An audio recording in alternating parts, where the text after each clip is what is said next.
Anchore Secure provides best-in-class container scanning for customers that want to automate their vulnerability and compliance management. Using a high-fidelity SBOM generated by Anchore, the Secure product will perform a scan for vulnerabilities, malware, and secrets. Anchore will also provide the ability to gate on those findings that originate from those scans. Generally, customers will perform Anchore scans during their build pipelines prior to pushing code to production, but Anchore also provides the ability to use all of these features for runtime container images as well with our Kubernetes inventory agent. Anchore Secure scanning product is based on leading open source software tools Sift and Gripe, but is also differentiated from the market in a few ways. With the use of high fidelity SBOMs, false positive and false negative mitigation, curated vulnerability feeds, and the ability to do continuous scans for a wide range of environment sizes, operating systems, and language ecosystems, Anchore Secure is a leading container scanning product. To see Anchore Secure in action, let's take a look at an example GitHub Actions-based pipeline. In this example, we'll see how Anchore Secure prevented a vulnerable container image from being pushed to a production registry. We'll then see where we've remediated those issues and successfully completed the build pipeline and therefore pushed the image only when it passed the Anchore Secure scan. And finally, with the image that was pushed, we'll see that Anchore can perform continuous scans on that SBOM and therefore alert anytime a new vulnerability is detected as we update that vulnerability database on a continuous timeline.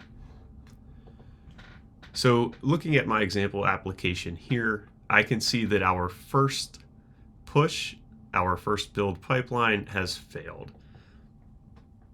And if I were to click into this workflow here, I can scroll down and I can see that I did fail my pipeline, and I've got my results here for my policy scan as well as my vulnerability scan. So as a developer, I could view the results here in my build pipeline if I wanted to, but I could also come to the user interface and see those results. So what I'll do is I'll find the image that I scanned and I'll click into the tag, and we'll first look at that original workflow that failed. I can see here that I have 13 stop actions based on the policy that was used. And if I were to scroll through these, I see that I have some issues for, in this example, medium level vulnerabilities for APKs that have fixes available. And I can see that I have some high and critical vulnerabilities here as well.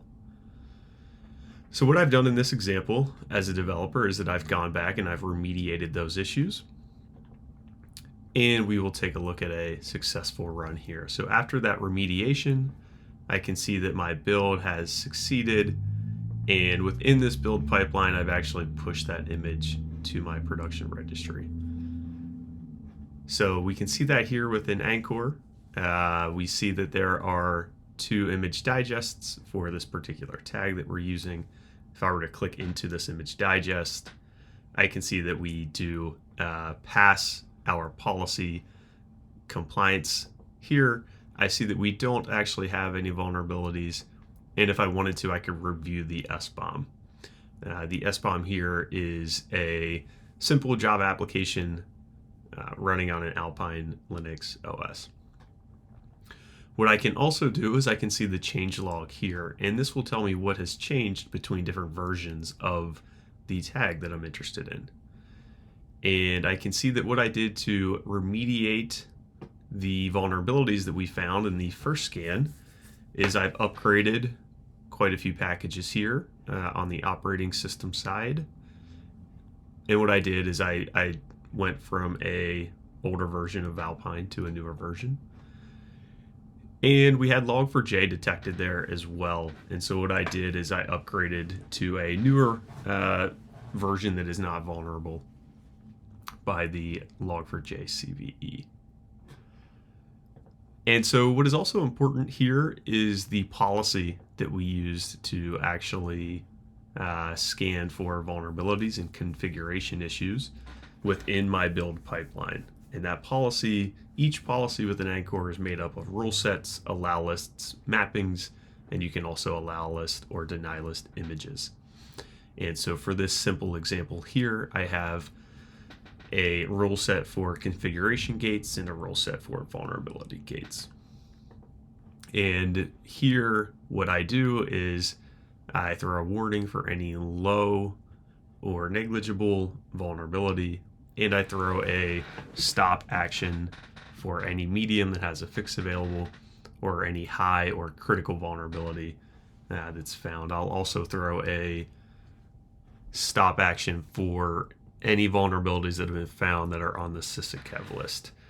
There are a lot of different ways to customize the policy that you use for your organization, and this is just a simple example here.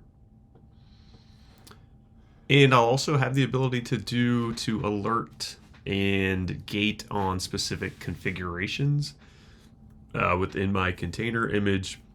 And what I have here are just a few. I have one if the image is running as root or Docker.